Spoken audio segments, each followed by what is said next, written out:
السلام علیکم دوستو، آج میں آپ کے لیے لے کے آئی ہوں ہجرت کے قصے سے جڑا ایک ایسا سفر جو کرنے والوں کو آج بھی یاد ہے۔ وہ تانگے والا کون؟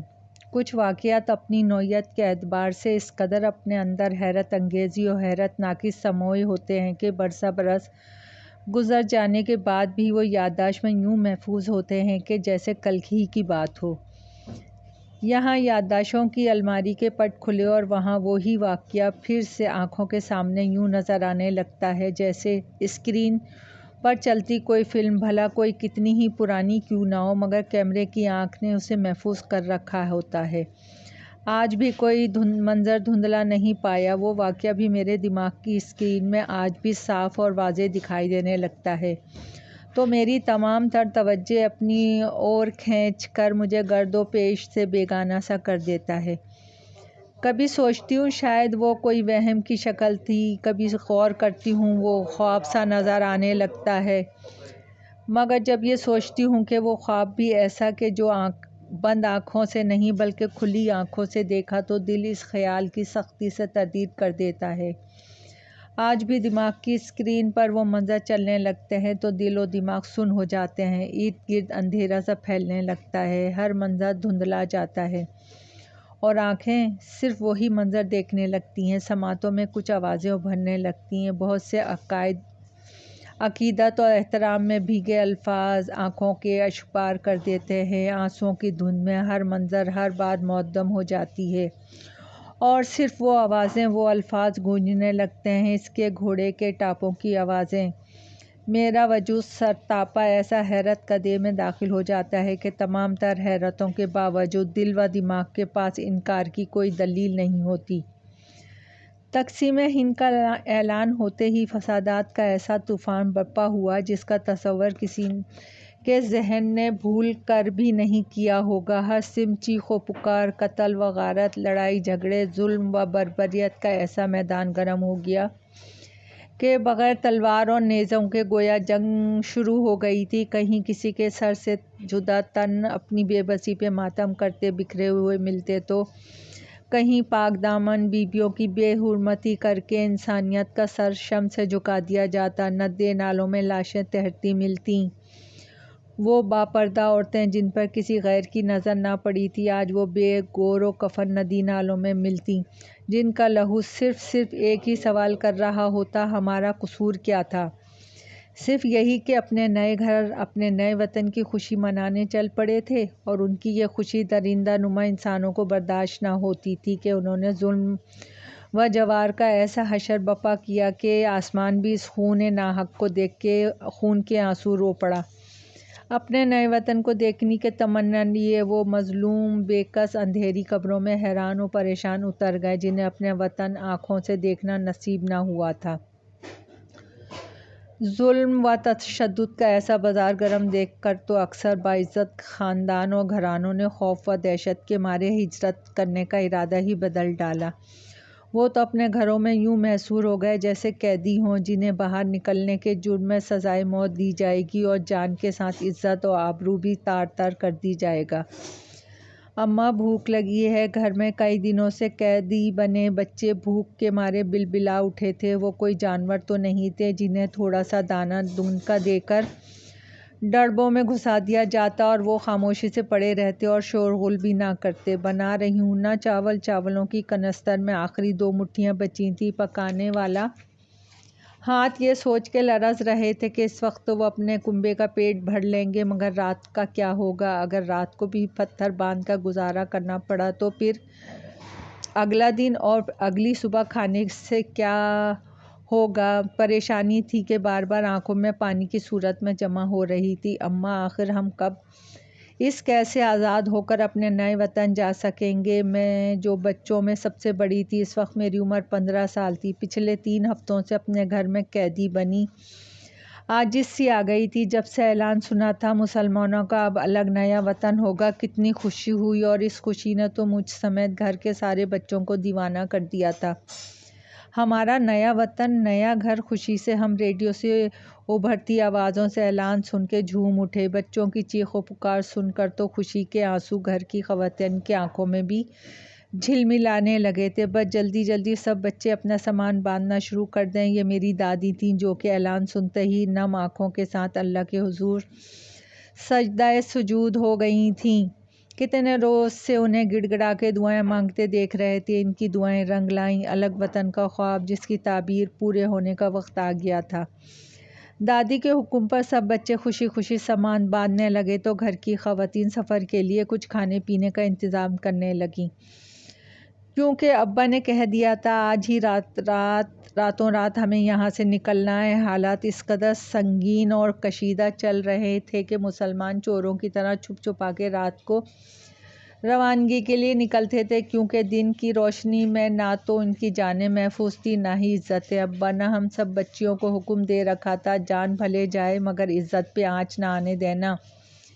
انہی خطرات کے پیش نظر ابا نے تیز دھار خنجر گھر کی ہر لڑکی کو احتیاط کے ساتھ رکھنے کی ہدایت کر دی اور ساتھ ہی یہ حکم بھی دیا اگر کوئی درندہ تمہاری طرف بڑھے تو اس کی جان لے لینا، اگر نہ لے سکو تو پھر اپنے ہاتھوں اپنی جان لے لینا، مگر عزت پہ کوئی حرف نہیں آنے دینا۔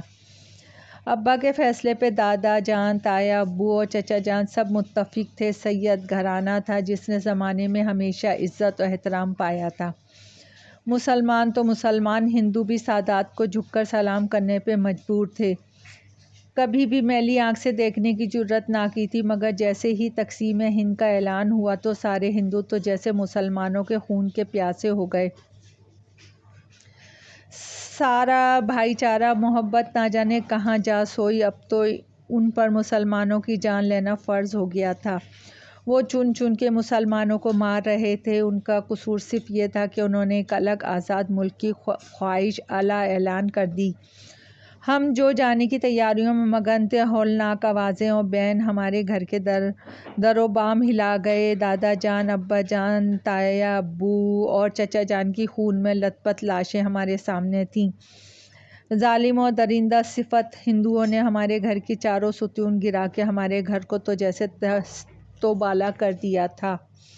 وہ چاروں اسی مذہبی تحریک کے روح رواں تھے جنہوں نے سب سے زیادہ پاکستان کی قیام کی حمایت کی تھی، اور یہ حمایت ہی انہیں اتنی مہنگی پڑی۔ ہم نے کبھی سوچا بھی نہ تھا ہمارے گھر کے چاروں ستون تو گر چکے تھے جن پہ ہمارے گھر کی مضبوطی سے عمارت کھڑی تھی۔ اس ہولناک حادثے نے گھر کے ہر فرد کی ہستی چھین لی تھی۔ سب ایک دوسرے سے منہ چھپائے غم و الم کی تصویر بنے ہوئے تھے۔ گھر میں اب ساری عورتیں تھیں، بس ایک گھر کا واحد مرد صرف میرا بھائی بچا تھا جو اس وقت 18 سال کا تھا۔ خواتین گھر کے سب مردوں کو اکٹھے جنازے دیکھ کر اتنی خوفزدہ ہوئیں کہ بھائی کا گھر سے نکلنا بند کر دیا۔ باہر کے کام تو مرد کرتے تھے، مگر اب جان کی حفاظت کے پیش نظر بھائی پہ باہر نکلنے پہ پابندی لگا دی، بلکہ خود بھی سب گھر کی چاردیواری کے اندر مقید ہو گئی تھیں۔ بس بیٹا، جب اللہ چاہے گا ہم اس قید سے آزاد ہو جائیں گے، پھر بھی اپنے نئے وطن جائیں گے۔ گھر کی عورتیں بچوں کے سوالات پر اپنی سفید چادروں سے اپنی نم آنکھوں کو خشک کرتی رہتی تھیں۔ جو حالات کی ستم ظریفی نے انہیں زبردست پہنا کے بیوہ بنا دیا تھا، اب بھلا یہ آنکھیں کہاں خشک ہونے والی تھیں۔ زندگی کی آخری سانسوں تک انہوں نے نم ہی رہنا تھا۔ اماں، بھوک سے پیٹ میں درد ہو رہا ہے۔ گھر کا بچا کچا راشن بھی ختم ہو چکا تھا، کیونکہ نہ تو اب گھر میں کوئی کمانے والا تھا نہ ہی آمدنی کا کوئی ذریعہ۔ سب کچھ یوں اچانک سے ہو گیا کہ اب تک ہر کوئی سکتے کی کیفیت میں بہتی ہوئی آنکھیں لیے گھر کی عورتیں اپنی زندہ لاشوں کو گھسیٹ کر گھر کے کام تو کر رہی تھیں، مگر ان کی وحشت بھری آنکھوں میں بہت سی فکریں تڑپ رہی تھیں۔ بس کچھ دیر ہی میں چاول ابلنے والے ہیں۔ اماں ہر 2 منٹ بعد بچوں کو حوصلہ تسلی دیتیں۔ مجھے ان کا ٹالنا عجیب سا لگ رہا تھا، کیونکہ چاول پچھلے 1 گھنٹے سے ابلنے پر نہیں آ رہے تھے۔ اماں بار بار ہانڈی کا ڈھکن اٹھاتیں، اندر جھانکتیں، ڈوئی گھماتیں، ہتھیلی پہ پانی کا قطرہ ٹپکا کے ذائقہ چکھتیں اور دوبارہ سے ڈھانپ دیتیں۔ اماں، کھانے کی پلیٹیں نکال لوں؟ بھوک نے اب بے قرار کر ڈالا تو میں بار بار یہی سوال پوچھتی۔ ابھی ٹھہرو، جب میں کہوں گی تب، اماں جواب دیتیں، ہر بار نظریں چرا جاتیں۔ مغرب کا وقت ہو گیا تھا، مگر چاول ابھی بھی نہ بنے تھے۔ کئی بچے تو روتے بلکتے سو گئے، کئی ظالم بھوک سے پنجے لڑا کے گویا نیند کو پچھاڑ رہے تھے۔ بس میں نماز پڑھ لوں تو کھانا نکالتی ہوں، اماں نے یہ کہا اور وہیں جانماز بچھا کر نماز پڑھنے لگی۔ مجھے اماں کا عمل بہت عجیب لگا، کیونکہ آج سے پہلے تو اماں نے چولہے کے قریب کبھی نماز نہ پڑھی تھی۔ مجھے لگا کہ آج یوں نماز پڑھنا تو صرف بہانہ ہے، اماں شاید ہنڈیا کا راز چھپانے کے لیے ایسا کر رہی تھی۔ میرے دل نے تجسس پہ اسکایا تو میں اماں کے سجدے میں جانے کا فائدہ اٹھاتے ہوئے ہنڈیا کی طرف بڑھی۔ اماں سجدے بہت طویل کرتی تھیں۔ میں نے چپکے سے ہنڈیا کا ڈھکن اٹھایا تو اس میں خالی کھولتا پانی دیکھ کے میرا اپنا دل ڈوبنے لگا۔ ہنڈیا کا راز میرے ہاتھ آ چکا تھا، جو کہ خالی تھی۔ اماں پچھلے 4 گھنٹوں سے پانی میں نمک ڈال کے ابال رہی تھیں اور بار بار پانی ہتھیلی پر ڈال کے چکھتیں کہ جیسے بس کھانا تیار ہونے والا ہو۔ میرا دل اتنا بوجھل ہوا کہ آنکھوں میں آنسو لیے ایک کونے میں بیٹھ گئی۔ گھر کا سارا راشن ختم ہو گیا تھا۔ گھر سے باہر نکلنا خطرے سے خالی نہیں تھا۔ باہر ننگی تلواریں، خنجر لیے درندہ صفت ہندو منڈا رہے تھے۔ یہاں کوئی باہر نکلے، اس کی گردن اڑا دے۔ میرا بھائی بہت بار گھر کی خواتین سے الجھ چکا تھا۔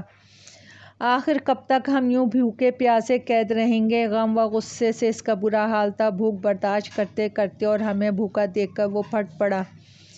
پہلے تمہارے بڑوں کو کھو دیا، اب تمہیں کھونے کا حوصلہ نہیں۔ ہر بار گھر کی عورتیں اس کے بڑھتے قدموں کو روک دیتیں، کیونکہ وہ اگر باہر جاتا تو زندہ ہرگز واپس نہ آتا۔ خاندان کا آخری چراغ بھی ظالموں کے ہاتھوں بجھ سکتا تھا۔ میں خاموشی سے آنسو بہاتے پتھرائی آنکھوں سے اماں کو دیکھ رہی تھی، جو سلام پھیر کے بس یہی کہتی، بس 2 رکعت ادا کر لوں، پھر جب کہوں گی پلیٹیں نکال لینا۔ اماں نظریں ملائے بغیر کہتی اور نماز کی نیت باندھ لیتی۔ نہ جانے اماں کو کون سی نمازیں ادا کر رہی تھیں، اور شاید اماں کا پیٹ نمازوں سے ہی بھر رہا تھا۔ میری آنکھوں سے گرم پانی نکلا۔ جس ہنڈیا کا اپنا پیٹ خالی تھا، وہ بھلا ہمارا کیا بھرے گی؟ ایک تو شدید بھوک اور دوسری طرف حالات کی سنگینی کا دکھ۔ دل خون کے آنسو رونے لگا۔ دل تو چاہ رہا تھا ہر بات کی پرواہ کیے بغیر چادر اوڑھوں اور باہر نکل جاؤں، پھر چاہے بھیک مانگ کر بھی گھر والوں کے لیے کھانا لانا پڑے تو لے آؤں،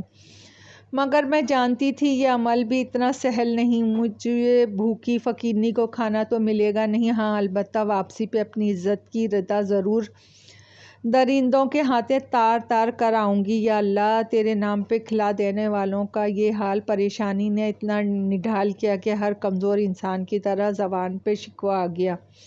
ہمارے خاندان نے ہمیشہ کھلے دل اور کھلے ہاتھوں سے اللہ کے نام پہ خرچ کیا تھا۔ کوئی سائل، کوئی بھوکا ہمارے در سے خالی ہاتھ نہ گیا۔ ابھی آنسو بہاتی اپنے رب سے شکوہ کر رہی تھی کہ دروازے پہ دستک سنائی دی۔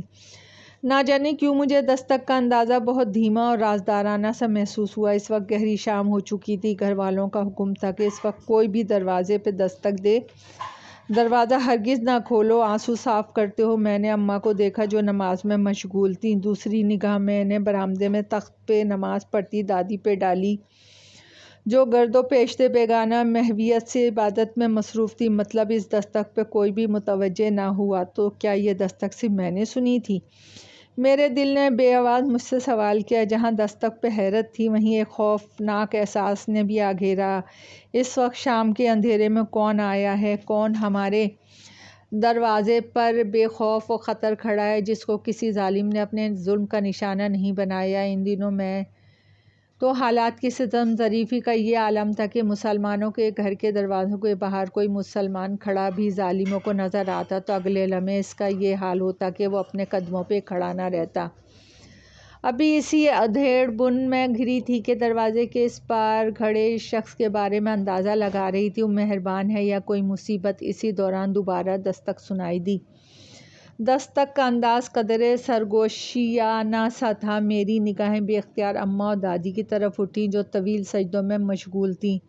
نہ جانے کس مٹی کی یہ سب بنی تھیں کہ اتنی بھوک میں بھی عبادت کیے جا رہی تھیں۔ نخوت سے ایک نظر خالی ہنڈیا پہ ڈالتے ہوئے اٹھ کھڑی ہوئی۔ میرے دروازے تک پہنچتے دوبارہ دستک ہوئی۔ کون ہے؟ اس زمانے میں بنا پوچھے دروازہ کھولنے کی ہرگز اجازت نہ تھی۔ کیا پتہ باہر کوئی کھڑا ہو اور دروازہ کھلتے ہی حملہ آور آ جائیں۔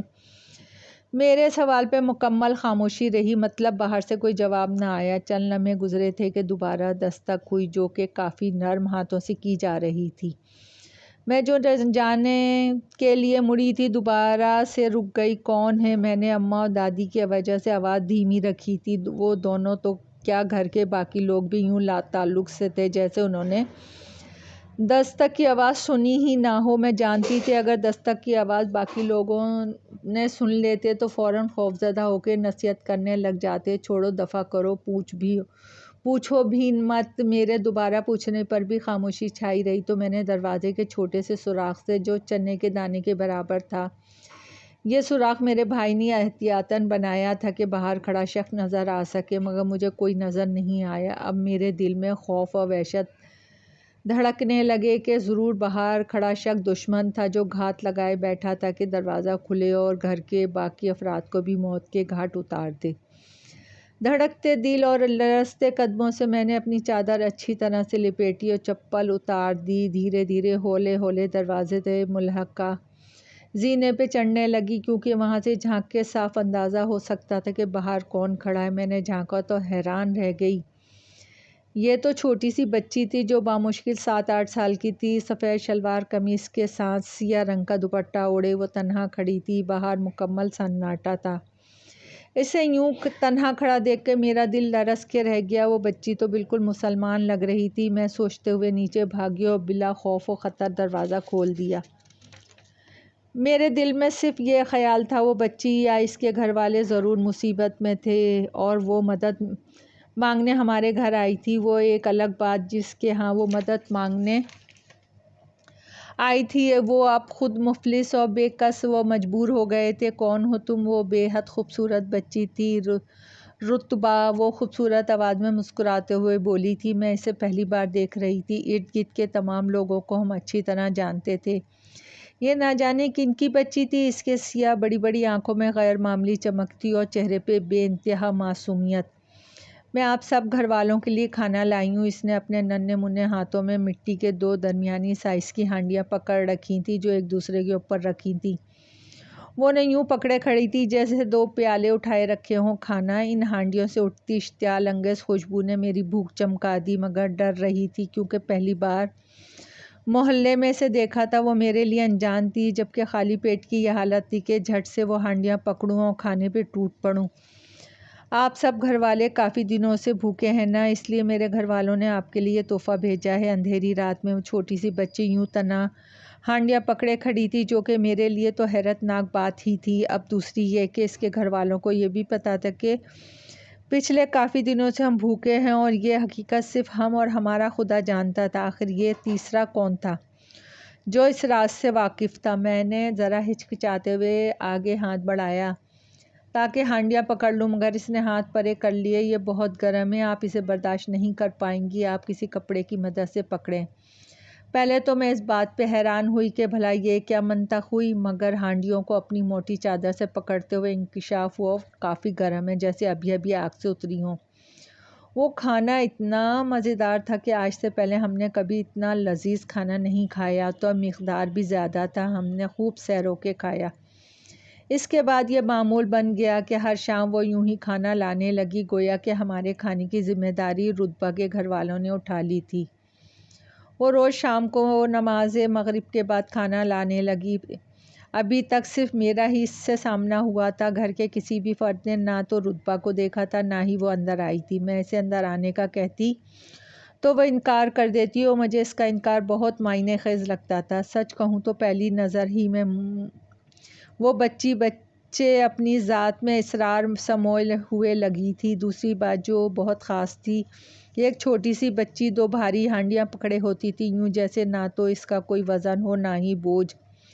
رتبہ کے چہرے پہ بھی کوئی تکلیف کے آثار نہ ہوتے تھے اور پھر خود تو کپڑے کے بغیر پکڑے ہوتی تھی، مگر مجھے کہتی کہ گرم ہے، آپ برداشت نہیں کر پائیں گی۔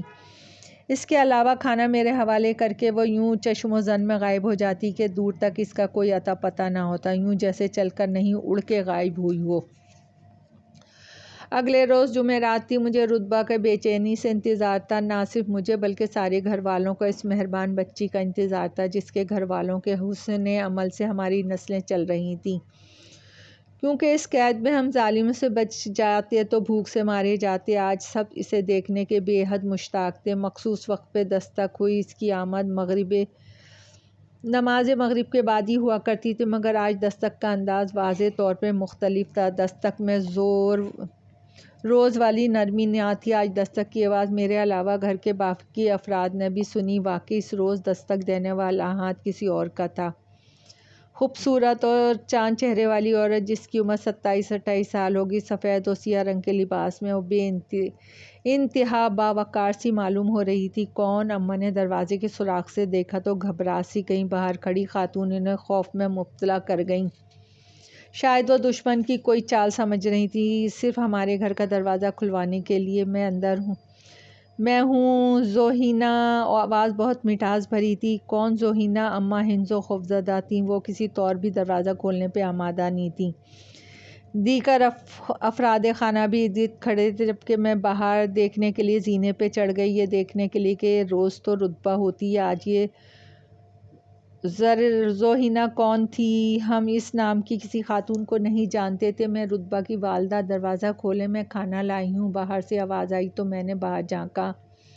وہاں بے حد خوبصورت عورت کھڑی تھی، ساتھ میں رتبہ بھی تھی۔ رتبہ کے ہاتھوں میں روز کی طرح ہانڈیاں اور عورت کے ہاتھوں میں بڑے بڑے تھال جو برق و سفید نفیس کپڑے سے ڈھکے ہوئے تھے۔ میں تیزی سے بھاگتی ہوئی آئی اور دروازہ کھول دیا۔ آج ہمارے ہاں قرآن خوانی تھی، آپ بھی کھانا بہت گرم تھا، مگر وہ دونوں ماں بیٹی آرام سے گرم کھانا پکڑے کھڑی تھیں اور ہم گھر والوں نے کپڑے کی مدد سے کھانا پکڑا۔ تھال بھی میٹھے اور نمکین مزیدار چاولوں سے بھرے تھے۔ واقعی وہ لوگ بے حد سخی اور فراخ دل تھے۔ ان کے حسن عمل نے ہم گھر والوں کو شرمندہ سا کر دیا تھا۔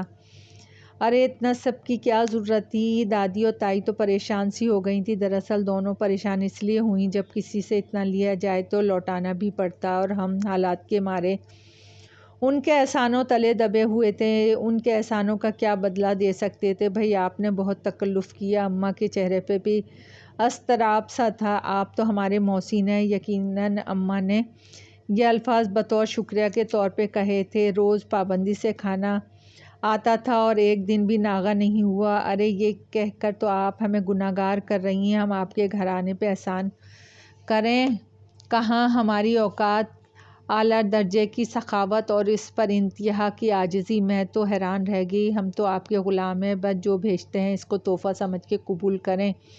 ابھی ہم ان کی عاجزی و انکساری پہ حیران و پریشان ہی تھے، انہوں نے غلام کہہ کر تو ہمیں وترائے حیرت میں ڈال دی۔ نہ جانے وہ کس تناظر میں اپنے آپ کو ہمارا غلام کہہ رہی تھیں۔ کسی چیز کی ضرورت ہو تو بلا تکلف رتبہ کو بتا دیا کریں، ہم جانتے ہیں آپ کے گھر آنا سخت مشکل میں ہے۔ ہم انہیں نہیں جانتے تھے، مگر وہ ہمیں اچھی طرح سے جانتے تھے، ہر بات کی خبر تھی۔ مگر کیسے؟ یہ سوال ہنس و جواب طلب تھا۔ اس بات کا جواب تو مجھے وقت آنے پر ہی ملنا تھا۔ وہ بہت خوش اخلاقی سے سب سے باتیں کرتی رہیں۔ پھر عشاء کا وقت ہوا تو اٹھ کھڑی ہوئیں اور باری باری مجھ سمیت سب خواتین کے ہاتھ پکڑ کے ادب سے بوسہ دیا، پھر آنکھوں سے لگایا۔ اس کے دیکھا دیکھی رتبہ بھی یہی عمل دہراتی رہی۔ ذوحینا جب میرا ہاتھ پکڑا تو مجھے اس کا ہاتھ انتہائی گرم لگا، جیسے اسے بخار ہو۔ آپ کو بخار ہے؟ میں خود کو سوال کرنے سے نہ روک سکی۔ نہیں تو وہ ہولے سے مسکرائی۔ اس لمحے اس کی مسکراہٹ اور خوبصورتی، چمکتی آنکھیں مجھے بہت گہری سی لگیں۔ ان کی گہرائی مجھے خوفزدہ کر گئی۔ پہلے رتبہ اور اب ذوحینا میرے دل و دماغ کو تجسس پہ اسکانے لگی۔ میں ہر بات پہ بہت باریک بینی سے غور کرتی تھی، جتنا سوچنا اتنا ہی الجھتی۔ وہ ہمارے گھر کو یوں عزت دیتے کہ کبھی کبھی لگتا وہ ہمارے واقعی غلام ہیں اور ہم ان کے آقا۔ نہ جانے کیوں انہوں نے ہمارے گھرانے کو آقا کا منصب پہ بٹھایا ہوا تھا۔ یہ میں اب تک سمجھ نہیں پائی تھی، نہ ہی کبھی ذوحینا نے ان کی وضاحت کی تھی۔ ان کے ادب و آداب کا یہ عالم تھا۔ وہ کبھی بھی ہمارے برابر نہ بیٹھتی تھیں، ہمیشہ زمین پہ بیٹھا کرتی تھیں۔ سب سے پہلے آپ کے لیے کھانا نکالتی ہوں، کیونکہ آپ کے گھرانے کا پہلا حق ہے۔ عقیدت و احترام میں ڈوبے الفاظ میں اکثر اپنے جذبات کا اظہار کرتی، اس کی اتنی عاجزی اور انکساری ہمیں شرمندہ کرتی۔ ایک بات جو مجھے شدید حیران کرتی تھی، اس زمانے میں جب مسلمان عورتوں کا نکلنا خطرے سے خالی نہیں تھا، وہاں رتبہ اور ذوحینا کتنی بے خوف ہو کے آ جاتی تھیں، جیسے انہیں کسی سے خطرہ نہ ہو، پھر وہ عام عورتیں نہ ہوں۔ بہت بار دل چاہا کہ ذوحینا اور رتبہ سے اس بارے میں بات کروں، مگر اماں کے نزدیک میرے یہ سوال انتہائی بے تکے تھے۔ میں بھی کیا کرتی، سوچنا اور غور فکر کرنا میری عادت تھی، اور میری چھٹی حس یہ کہہ رہی تھی کہ کچھ ہے ان میں جو خاص ابھی تک ہماری آنکھوں سے اوجھل ہے۔ کبھی کبھی میں ان کی سوچوں کی تردید کرتی، مگر پھر کوئی نہ کوئی حرکت مجھے سوچنے پہ مجبور کر دیتی۔ سرے شام سے ہی میرے پیٹ میں درد تھا، جوں جوں وقت گزرتا جا رہا کم ہونے کے بجائے بڑھتا جا رہا۔ مغرب کا وقت ہو چلا تھا، معمول کے مطابق زوہینہ اور رتبہ کھانے کے ساتھ آ پہنچی۔ طبیعت خراب ہے آپ کی؟ زوہینہ میری حالت دیکھ کے بے قل و بے چین ہو گئی۔ ہاں پیٹ میں درد ہے، میں درد سے لوٹ پوٹ ہوتی جا رہی تھی۔ پورا گھر میری حالت پہ پریشان تھا۔ گھر میں نہ تو کوئی دوا تھی، نہ ہی ڈاکٹر کے پاس جایا جا سکتا تھا، کیونکہ باہر نکلنا خطرے سے خالی نہیں تھا۔ بھائی نے بہت باہر کہا کہ ڈاکٹر کے پاس لے چلتا ہوں، مگر سب منع کر دیتے۔ تو ٹھیک ہے، جب مر جائے گی تب بھی نہ بتانا، کیونکہ جب یہ مر جائے گی تو ہم مسلمانوں کو اسے دفنانے کی اجازت بھی نہیں ملے گی۔ بھائی اس قید میں خود کو انتہائی بے بس محسوس کر کے تلخ ہوتے جا رہے تھے۔ جو جوان خون تھا، کب تک یوں عورتوں کی طرح گھر میں رہ کے یہ پابندیاں برداشت کرتے؟ دوا لی؟ زوہینہ کی گہری آنکھوں میں دیکھنے سے میں اعتراض برتتی تھی۔ ان میں میرے لیے کتنی فکر تھی۔ نہیں، کیوں ڈاکٹر اور حکیم کے پاس جانے کے لیے باہر نکلنا پڑے گا؟ اور باہر نکلنا ادھورا جملہ چھوڑ کر میں درد سے دوہری ہونے لگی۔ میری ادھوری بات کا مفہوم وہ جان گئی۔ اٹھو میرے ساتھ چلو، مضبوط لہجے میں کہتی اٹھ کھڑی ہوئی کہ میں درد کو بھول کر حیرت سے اسے دیکھنے لگی۔ وہ یوں بول رہی تھی جیسے عورت نہیں مرد ہو، اور اسے تو کوئی خطرہ نہ ہو۔ اس کی بات پہ سب خواتین مضطرب سی ہو گئیں۔ اس وقت زوہینہ، صبح سے شہر میں فسادات ہو رہے ہیں، مسلمانوں کا باہر نکلنا تو دور کی بات، گھر سے باہر سر نکال کر دیکھنا بھی گویا موت کو گلے لگانے کے برابر ہے۔ آپ فکر نہ کریں، اس کا بال بی بی کا نہیں ہوگا، میرا آپ سے وعدہ ہے۔ اور پھر زوہینہ نے رتبہ کو کہا اپنے ابا جان کو بلا لے۔ زوہینہ کے مطابق اس کا شوہر کوچوان تھا، اور وہ بات بھی خاصی حیران کن تھی۔ ایک کوچوان کے گھر سے روز اتنا شاندار اور پرتکلف کھانا آتا تھا کہ جیسے وہ شہر کا کوئی نواب یا رئیس ہو۔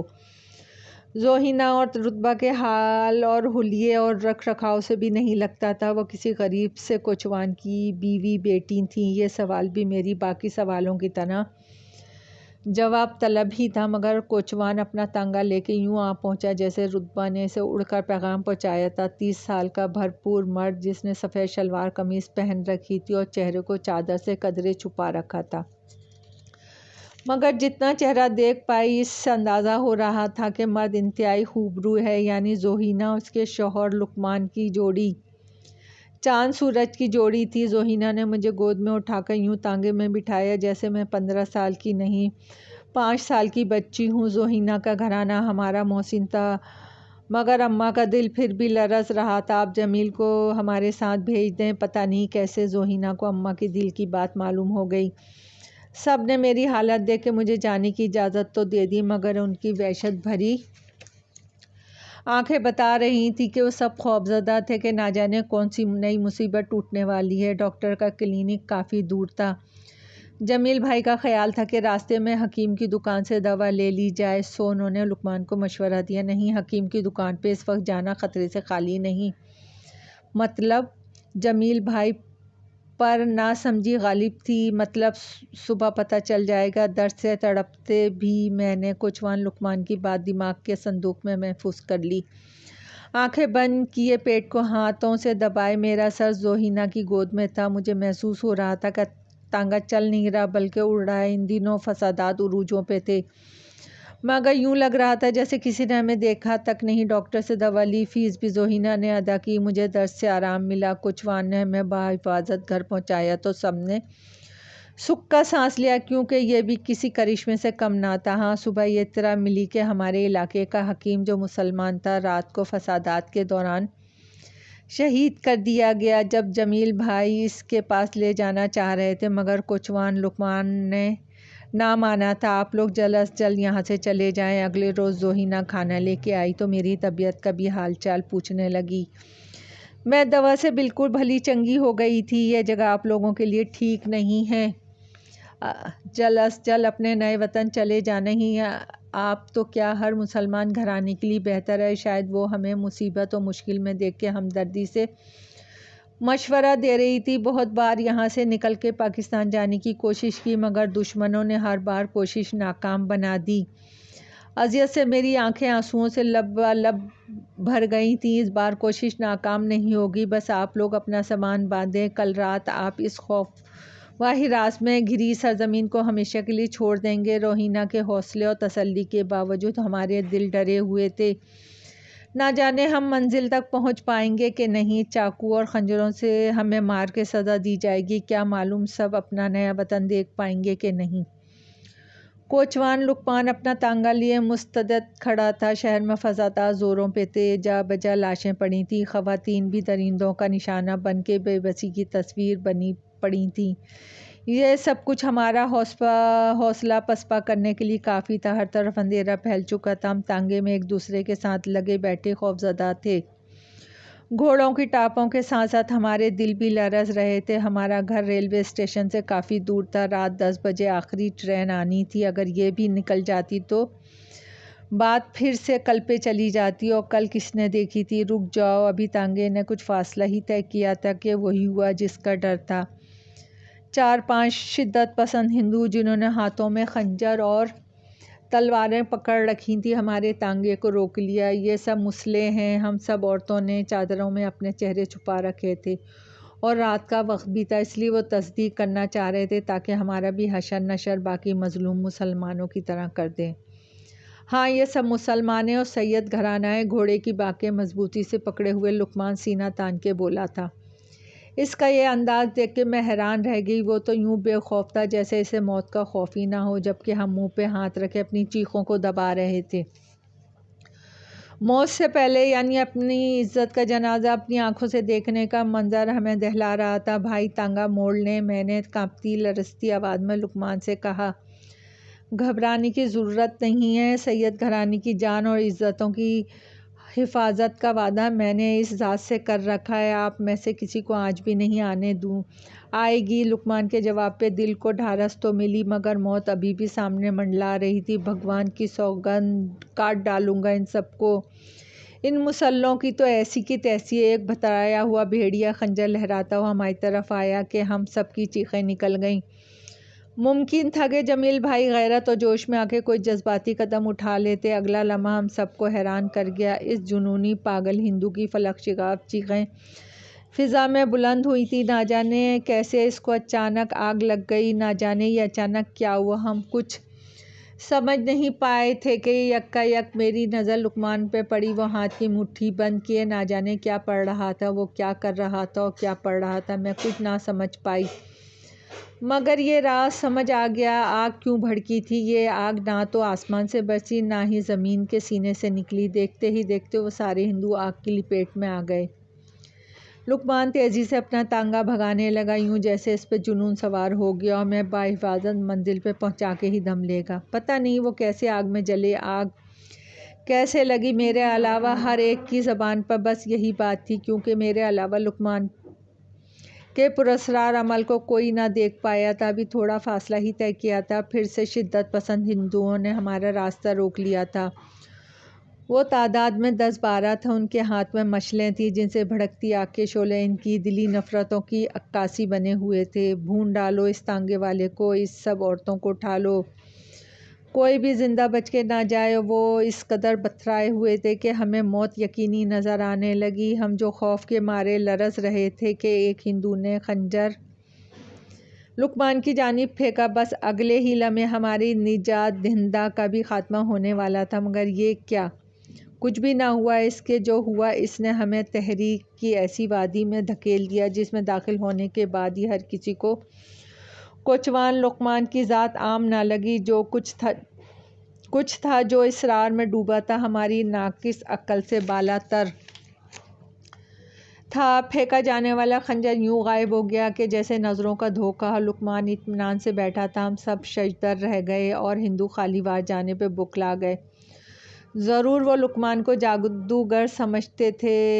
جے بجرنگ بلی کی۔ اپنے مذہبی عقائد کے مطابق وہ نعرہ لگاتے ہوئے اپنی دیوی دیوتاؤں کو پکارتے ہوئے یوں گلا پھاڑ کے چلائے جیسے ان کا مقابلہ کسی طاقتور مخلوق سے ہو خنجر کا یوں غائب ہونا ان کے لیے ہرگز عام بات نہ تھی۔ جلا ڈالو ان سب کو، خالی وار جانا دیکھ کر تو وہ سرتاپا سلگ اٹھے تھے، پورے تانگے کو آگ لگا کے اپنی انتقام کی آگ کو سرد کرنا چاہ رہے تھے، مگر کوچوان لقمان کے اگلے فعل نے پھر سے دماغوں کو معاف کر دیا۔ اپنی انگشت شہادت پہ کچھ پڑھ کے پھونکا، پھر ان کے گرد ایسا حصار کر دیا جو عام حصار نہ تھا، وہ آگ کا ایک دائرہ تھا جس نے ان سارے ہندوؤں کو اپنے گھیرے میں لے لیا۔ وہ ہمیں زندہ جلانے چلے تھے، خود آگ کے گھیرے میں چلانے لگے تھے۔ ہماری سماعتوں نے دور تک ان کی چیخیں سنی تھیں۔ راستے میں اور بھی نہ جانے کتنی دشواریاں اور رکاوٹیں آئیں، مگر کوچوان لقمان ہر رکاوٹ کو پچھاڑتا آگے بڑھتا رہا۔ دور سے آتی ٹرین کی وسل کی آواز سنائی دی تو ہمارے لرزتے دلوں کو قرار ملا۔ تانگا اسٹیشن پہ پہنچ چکا تھا، ہماری منزل، ہمارا نیا وطن بس کچھ فاصلے پر تھا۔ لقمان نے ہمیں بحفاظت یہاں پہنچا کے رب العزت سے کیا ہوا وعدہ پورا کر دیا۔ آج 20 سال گزر جانے کے بعد بھی مجھے وہ دن اور لمحات نہیں بھولتے۔ روہینہ اور رتبہ کون تھیں؟ کوچوان لقمان کون تھا؟ لقمان کی ذات سے کیسے اسرار جڑے تھے؟ یہ سوچتے ہوئے دل ایسی حیرتوں کے دیار میں داخل ہو جاتا ہے کہ کوچوان انتہائی پراسرار لگنے لگتا ہے۔ وہ کون تھا؟ انسان تھا یا جن تھا یا پھر کوئی اور مخلوق؟ لاکھ غور کرنے کے باوجود بھی میں ان سوالوں کے جواب نہیں پا سکی۔ اللہ کی ذات سے شکوہ نہیں کرتے، دعا کرتے ہیں، پھر وہ مشکل سے نکلنے کے لیے ایسے راستے نکالتا ہے کہ وہم و گمان میں بھی نہیں ہوتا۔ یہ وہ آخری الفاظ تھے جو اس پراسرار کوچوان نے ٹرین کی روانگی سے قبل میرے کان کے قریب کہے۔ میں جو کھڑکی کے ساتھ والی سیٹ پہ بیٹھی اپنے مہربان محسن کو آنسو بھری آنکھوں سے دیکھ رہی تھی، واقعی اللہ نے ہمیں اس مصیبت سے نکالنے کا ایسا سبب بنایا کہ ہمارے وہم و گمان میں بھی نہیں تھا۔ وہ وسیلہ پراسرار کوچوان، حیرتوں کے اس جہاں میں بہت سے اسرار پوشیدہ ہیں، وہاں اسرار بھری ذات اس کوچوان کی بھی ہے جسے شاید میں کبھی نہ بھول پاؤں، جس کی حقیقت تو آج بھی نہ جان پاتی ہوں، البتہ دل تصدیق کرتا ہے کہ وہ کوچوان ہماری طرح انسان ہرگز نہیں تھا۔ دوستو، کہانی پسند آئی ہو تو لائک اور سبسکرائب کیجیے گا۔ آپ کی دعاؤں کی طلبگار۔